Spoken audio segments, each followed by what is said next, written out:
Assalamualaikum warahmatullahi wabarakatuh. My name is Dewarain Pratama. I major in electronic engineering. I am enrolled in the D4 Industrial Electronic program. Today, I will explain about the industrial electronic industry in Singapore. Enjoy the presentation.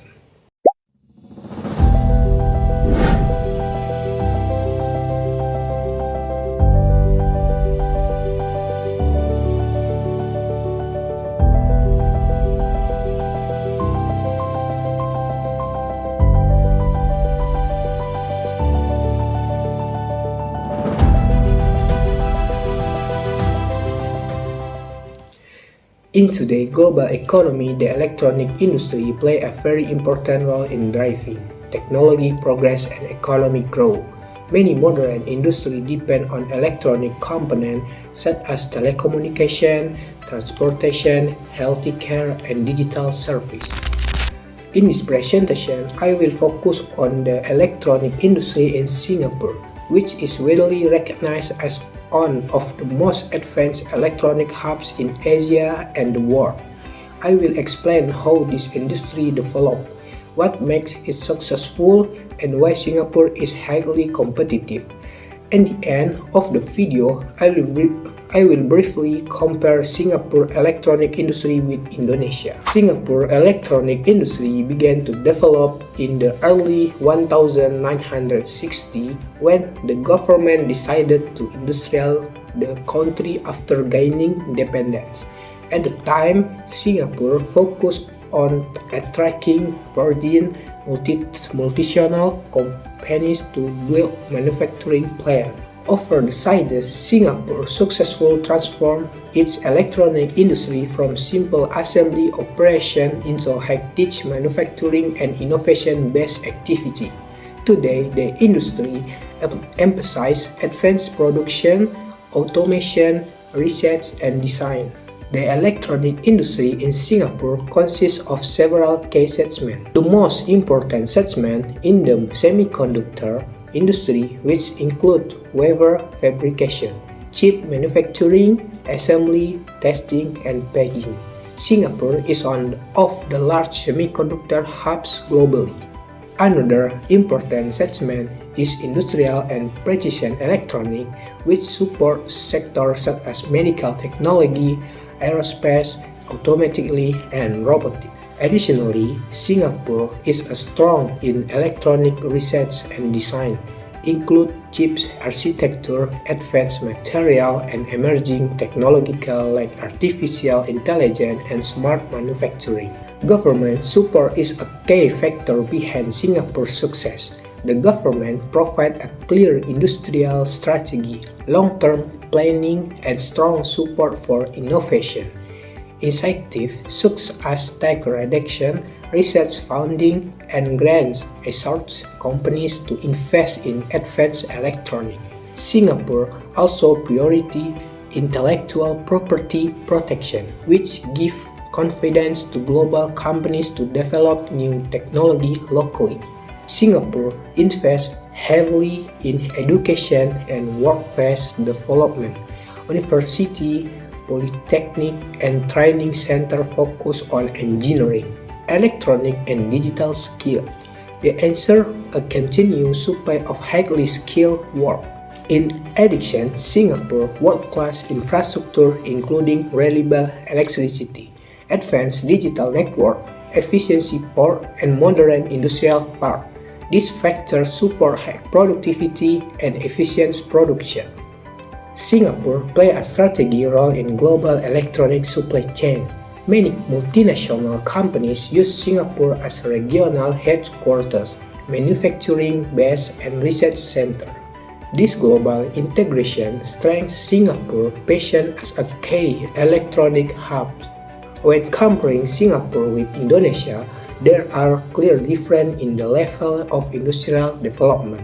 Singapore focuses on high-tech electronic innovation and R&D, while Indonesia electronic industry is still largely centered on assembly and consumer products. Indonesia has advantages such as large population, abundant labor, and a growing domestic market. However, challenges remain in technology capacity, research infrastructure, and dependence on import components. Singapore demonstrates how strong policy, education, and innovation can create a globally competitive electronic industry. To conclude, Singapore electronic industry is a successful example of sustainable innovation drive industrial development. Although Indonesia is still a developing stage, it has strong potential to grow by learning from Singapore's experience and strengthening its own industrial economy.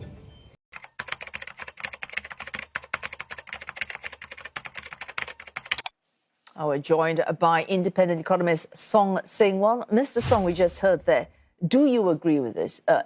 High-value clusters leading growth, but relatively speaking, lagging clusters?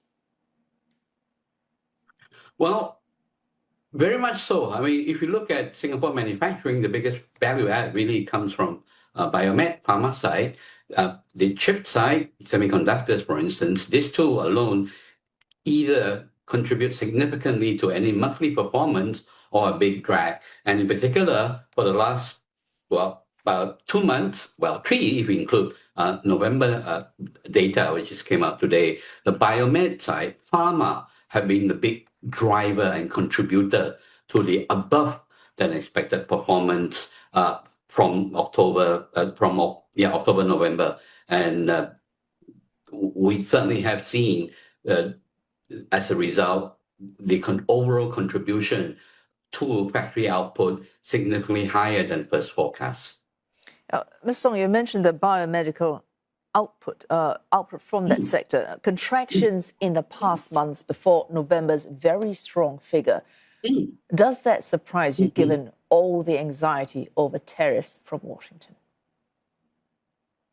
Yeah, indeed. I suppose it's precisely because of worry over the tariff front. What are the possible tariff that could be announced from the US side on output or exports or import of finished pharmaceutical or just import of active ingredient from Singapore, which have led perhaps to that jumped front loading. We certainly saw front loading on the tech side, chip in particular, which continue to contribute on a fairly sustained basis into November. For pharma in particular, it has been more of a jump over the last 3 months.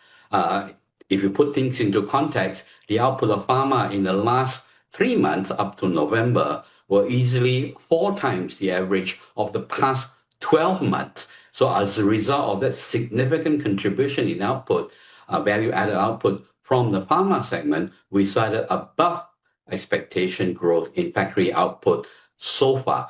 Slight pullback in November, but we have to remember the prior 2 months was significantly higher. Well, I dare say biomedical is not the only sector affected by this distortionary effect from anxieties over tariffs. If we can, as far as you can, filter off this distortion, what's your read for the year ahead? Oh, I wish I have a very simple answer to that. The challenge really is we've got flip-flop in U.S. trade policy front. We have announcement clearly, if you look back since the beginning of the year, announcement of significant tariff. It was announced in April, the so-called Liberation Day. And then we have shift along the way, all the way through, including like now, we are still waiting for announcement on the semiconductors front, on the pharmaceutical front.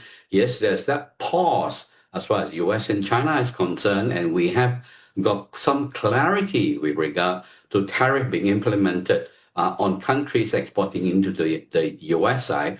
We clearly have seen front loading taking place. The only question now really is going forward, is the US economy still on track for sustained reasonably growth on the back of still resilient employment and investment? And for the rest of the world, it's really how the rest of the world minus the US, cope with the challenges, new markets, geopolitical tension, or even perhaps AI tech bubble burst, which many people are still worried about. So it's still essentially a case of winning our way through on an almost monthly or quarterly basis. Oh, thanks. The independent economist Song Seng-won there giving us this under pressure, giving a very carefully considered outlook for 2026. Thanks for watching. Assalamualaikum warahmatullahi wabarakatuh.